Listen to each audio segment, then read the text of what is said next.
natin kung ano to, mga manok, spaghetti. Tingnan natin yung niluluto dito na bukayo, aking kapatid yan. Ito na yung buko kanina. Ito yung mga handa namin ngayon mga kabayan, pang despedida namin. Ito mga manok na Bisaya. Napakaganda yung kuha niya mga kabayan, si Milyaw. Buhay na buhay talaga siya. Paano nila ginaktilsyo culture na, no? Puso lang. Ito po, magandang gabi mga kabayan. So ngayon magbubukayo kami nitong niyog. Kasi nag-post kasi ako nito mga kabayan sa Facebook. Uminom ako ng sabaw ng buko. Tapos nag-message sa akin yung boss ko, nakita niya ako sa MyD ko na kung ano ba daw yung iniinom ko. Kasi yung boss ko mga kabayan, taga Denmark yun or Danish siya. So hindi ko alam kung may niyog ba sa Denmark mga kabayan, bakit hindi niya kilala itong niyog na to. Sabi ko sa kanya na coconut ito sir, coconut tree. Yung tubig niya ay iniinom namin sabaw, tapos yung laman niya pwede namin gawing candy. Tapos sabi ko sa kanya, dalhan kita nito, gawin ko tong candy or bukayo mga kabayan kasi ipapatikim ko sa kanya. Sabi niya, nice daw. Sino nakakaalam sa bukayo na pangalan? Kasi uso yan dito sa amin sa probinsya. Actually yung ginagawang bukayo, yung parang malapit na siyang ipagata. Kung maramdaman mo yung niyog mga kabayan, parang tutunog na siya. Yan, tutunog na siya ba? Diba? Yung butong kasi pag inalog mo hindi siya tutunog. Ganito, butong sa amin to or buko na sa mga kabayan yan, medyo manipis siya. Pero yung makapal-kapal, yun yung ginagawang bukayo. Pero hindi namin ginagawa yun dito kasi mas malasa kayo kasi yung butong. Yung ganito lang yung buko, ito mas malasa gawin sang bukayo. Pero yung iba talaga preferred nila yung ginagawang bukayo, yung medyo matanda-tanda sa butong na medyo matigas-tigas. Pero mas malasa kasi ang butong, kaya ito yung ginawa namin. So ito yung pangpasalubong natin sa Greenland. So lulutuin namin ito mga kabayan hanggang lumapot siya at gawin namin candy, lagyan ng asukal. So depende sa panlasa. Ito nga yung ginagawa namin pagkatapos ng kain, yung panghimagas. Pero minsan ginagawa ko ng pangmerinda. Ayan mga kabayan, tingnan natin yung niluluto dito na bukayo, aking kapatid yan. Ito na yung buko kanina. Yan o. Kuhan yan. May asukal siya, nilagyan siya ng asukal, niluto sa dito. Mamaya, bibilog-bilogin yan siya. So, depende kung anong klaseng gusto nyo. Bilog siya na bilog talaga o yung kuhan lang malapad na bilog. So, ayan, malapit na maluto yan. Hello po, good morning mga kabayan. So, ngayon pupunta tayo doon sa bukid ni Papang ko kasi kukunin namin yung mga saging na tissue mga kabayan. So hakutin natin dito sa multicab. So samahan nyo ako mga kabayan, papakita ko sa inyo kung ano ba yung tissue na saging yung tinatanim namin. So tara, punta tayo dun sa bukid. Maaga dito pero sumikat na yung araw. Ilang puno lahat to bang? 4,500. 4,500? Imuha lang ni tanan? Tatlo daw sila may-ari nito mga kabayan na mga tissue, 4,500. Magkano yung isang tissue? 22 pesos daw yung isa nito. So ito na yung mga lakatan na tissue. Yung tinating niya na lakatan dati, yung binta nun, dito na yung binayad. So 4,500 na puno dito. Tatlo daw sila may-ari nito. So ito pala yung tinatawag na tissue culture na lakatan. Ayan o, maliliit lang siya. Hindi kagaya nung nasa puno na natumubo. Kasi pag yun ang itanim mo kasi hindi daw sabay-sabay mamunga. Ang kagandahan nitong tissue ay sabay-sabay yung bunga niya. Kaya mas malakas yung harvest. You know, napakarami siya. So 4,500. Kung 4,500 pang pila na ni ka hektar.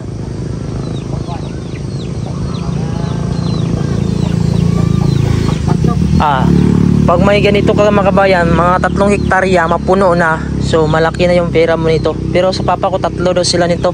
So pag may ganito ka mga kabayan, karami na mga puno na itatanim sa 3 hektarya mo na lupa, siguro maganda na mga kabayan mag for good pag ganito. Basta maganda lang yung panahon, hindi lang yung malakas yung hangin, tapos hindi initin, ulan, sakto lang yung panahon, maganda ito. Dito na lang mag for good mga kabayan. So 4,500 do ito kapuno ng mga tissue culture. So ito yun So 22 pesos daw yung tanim. Tapos binili pa ito sa malayong lugar. So kailangan mo pa rin dito mga kabayan magpuhunan pag bumili ka nito dahil hindi din basta-basta yung presyo. Mayroon naman kasi mga similya ng pagkukunan dun sa may natubuan na munga na. Kaso mangyayari hindi sa sabay-sabay pagka ganun yung itanim mo. So ito talaga bultuhan. Kaya ito yung in-order ng papa ko. Saan pa lugar in-order bang? South Cotabato pa pala daw ito in-order. Itong lakatan na to. Kaya kailangan mo pa ng puhunan nito at tiyaga bago mo mapakinabangan ito. At hindi naman lahat ito talaga mabubuhay, pero halos na mabubuhay ito. So ito yung tissue culture yung itsura nyo. Ayan, ito yung saging na lakatan. Napakaliit lang siya na saha. Napakaganda yung kuha niya makaman, si Milyaw. Buhay na buhay talaga siya. Paano nila ginaka-tissue culture na, no? Puso lang?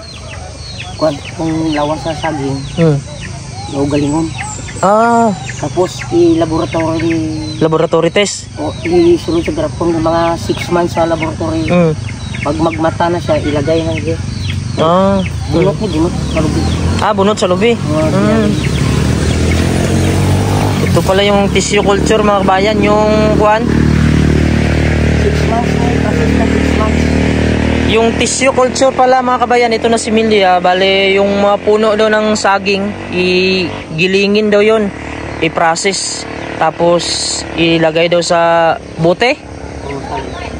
Sa garapon nyo, Oreo bote. Para magkaroon ng mata. Pagka magkuha na siya ng mata, tutubo na yun. So, ito na yung resulta. Kaya tinatawag na tissue culture sa mga agriculture. So, ito, hindi daw ito lupa. Balat ng niyog. Balat ng niyog, balat to yung patubuan nito. So ganito, kaya matataba at buhay na buhay. Good morning po. Ito po yung ulam namin ngayon, no? Alam niyo po itong kuha ng dahon ng abalong. Kung hindi nakakalam, yung parang gabi lang to. Dahon, ayan. Tapos ito yung pako. Doon sa farm namin to lahat. Tapos isda na may malunggay. Yan. Dito sa mga bata to. Itlog. Ito masarap mga kabayan, ulam natin. So kaya tayo, healthy tayo ngayon, healthy. Ito yung pako, alam niyo yung pako-pako. Salad. Hello mga kabayan, so mayroon kaming kakatayin kasi babalik na nga kami sa sunod na araw sa Greenland.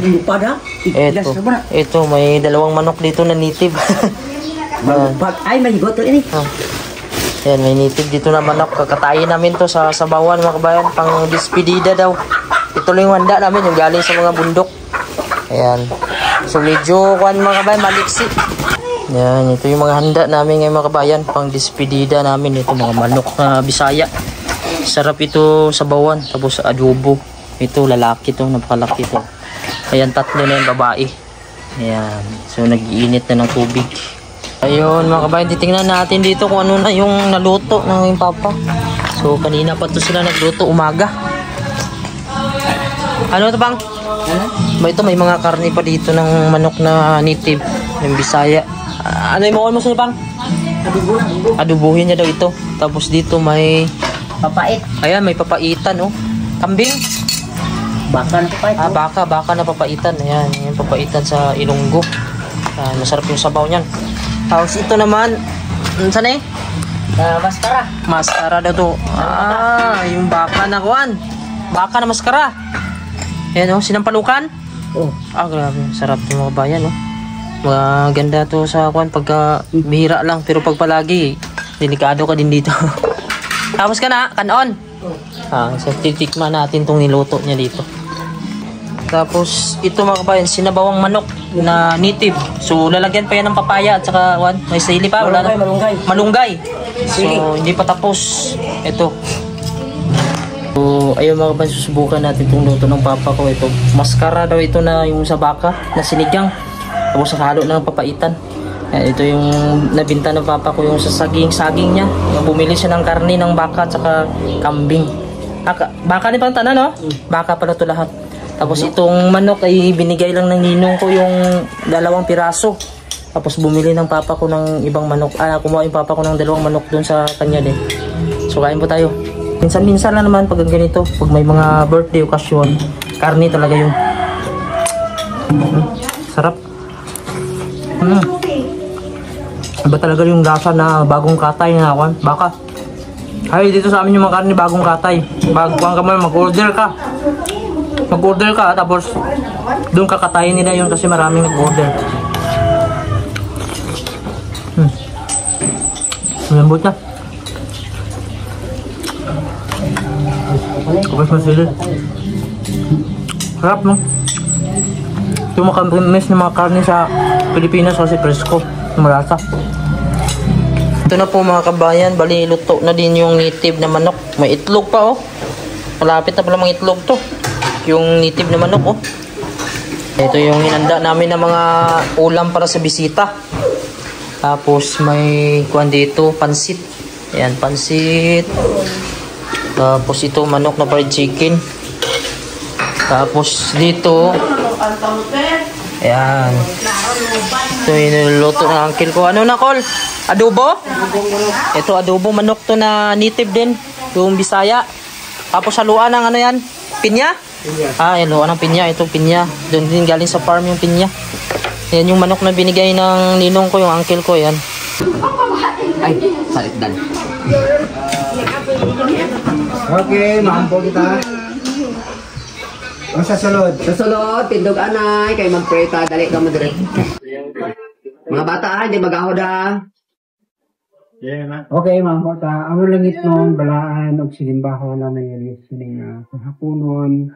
Tagi, nagadoon mo sa konsolasyon kasya, sa kilala ni Kamong Diyos.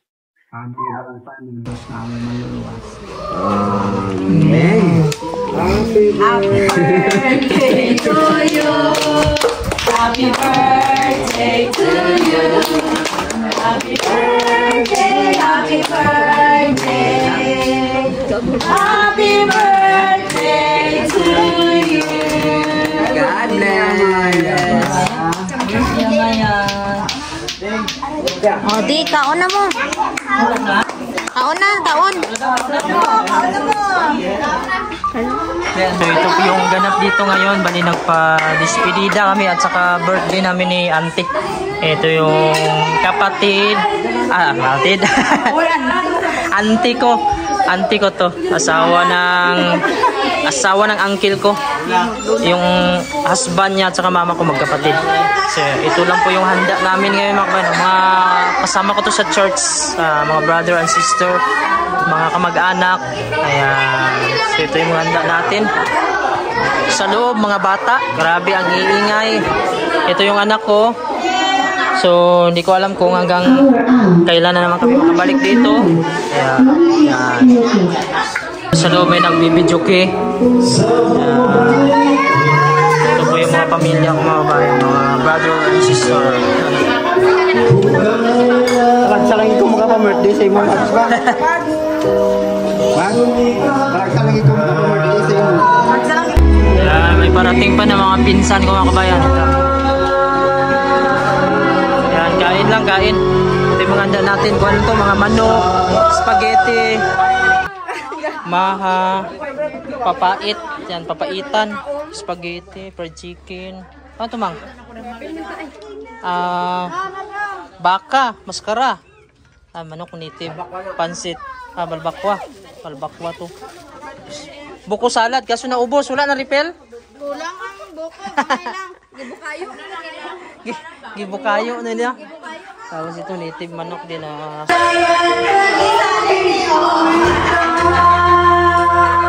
Buta na siya, Lai!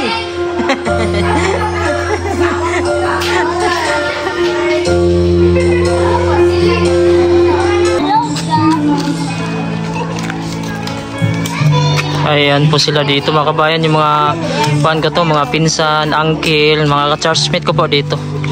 So dahil nga pa alis na kami bukas, nagpa-despedida tayo, nagpakain tayo dito sa loob bahay.